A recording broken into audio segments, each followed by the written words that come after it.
Are you struggling with settings for the new Modern Warfare 3 beta? Well, I've got you covered. I've got the best settings for FPS and really overall feel of the game. I want to point out to all of these settings that I'm going through have been optimized by a professional team of optimizers who help you get the best FPS and the best overall feel of the game. To start right off, for display mode, this is going to be full screen exclusive. If you guys are playing on PC or on console, you're going to want to make sure you're in full screen exclusive.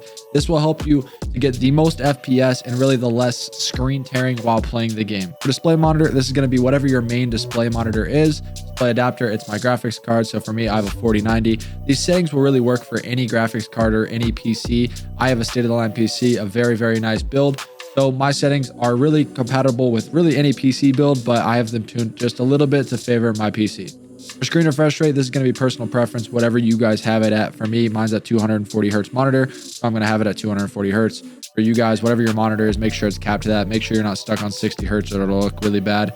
I have a 1440p monitor, so I play in 1440p. If not, you're going to want to do 1920 by 1080. That's basically what most common monitors are. Aspect ratio is going to be sitting here at automatic. VSync off. Custom frame rate, I have this on unlimited. You can set this to whatever you want, but I have it capped to 300 here, then 30 and 120. This helps kind of help your PC not to work too hard while it's sitting at the main menu. For display gamma, I have it at 2.2. Brightness, I personally have it right in the middle at 50. Focus mode off. NVIDIA Reflex low latency, I have it on plus boost. For high dynamic range, I have it on automatic, and that's really it under the display settings. Let's go ahead and move on over to quality. For quality, this is where it gets tricky, and follow me as good as you can. Maybe you're gonna have to pause the video to slow down and make sure you have it all set correctly. But I have the quality preset on recommended. Then I have the render resolution on 100. Dynamic resolution is off.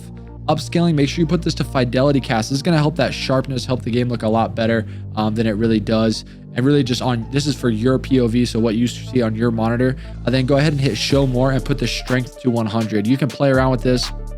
I love it sitting at 100. Like I said, it makes the game look really sharp and neat, and it'll look a lot better too if you're doing live streams or anything like that. For anti-aliasing, I have it on Filmic SMA T2X, and then you're gonna go on ahead and put that quality to high. For VRAM scale target, mine's at 90. Variable rate shading is off. Extra resolution, again, this is gonna be personal preference based on your PC. I have one of the best PCs that you can have on the market, and I have mine sitting at normal. For texture filter, I have it on normal as well. Again, you can play around with these. If you like it a little bit higher, you can. If you want it a little bit lower, you can. You can put it on low or very low depending on what your PC build is, but for me, normal works great. Depth of field, make sure you have this off. It will look horrible if you have it on. Detail quality level, put it on low. Particle resolution, low. Bullet impacts, make sure that is on. I love the way it looks, but you can play with it off if you prefer. Persistent effects, put it on off. Shader quality, put it on low. On demand and texture streaming, make sure this is set to off, guys. And then local texture streaming quality, put it on low. For shadow quality, this is important. This eats at your FPS. Make sure it's on very low. I have it on the lowest setting, and like I said, I have the best PC build that you can have, 4090, and I still have it on very low. So if you have a really good PC and you have this on ultra, which is what it sits at most of the time, then it's going to eat away your frames. For screen space shadows, put that to off. Ambient occlusion, make sure that is off.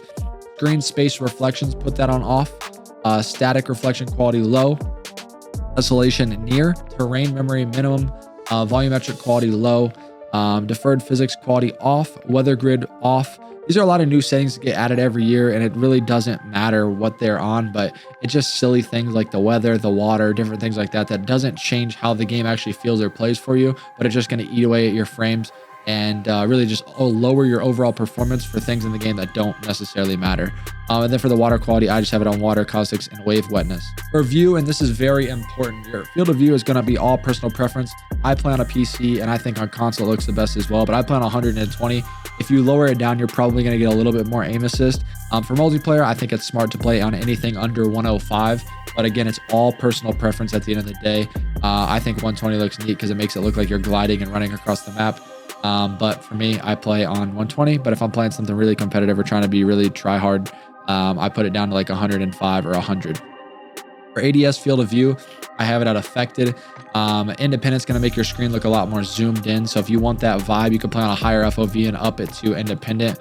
But I haven't rocked independent in years in Call of Duty, and I've been loving affected. So for weapon field of view, this is something you can play around with. You can go into a custom game and you can do default, wide, or narrow. It's all personal preference. I personally like wide, and to explain to you guys why is It literally says right here, the weapon looks smaller. So basically when you're running around, say you're tack sprinting through somewhere or slide canceling around, the weapon's going to appear smaller on your screen, which is going to allow you to visually see more, whether it's enemies or whether it's people, you know, choke points that you're trying to cut off, whatever it may be. The gun is just smaller. So you literally can see more visually. So for vehicle field of view, same thing. I have it on wide. Make sure you turn all of these off. Your game's going to perform terribly and look awful if you don't. World motion blur, turn that off. Make sure you turn weapon motion blur off and film grain all the way down to 0. Again, this will help with everything to feel a lot more smooth and really less grainy, everything like that.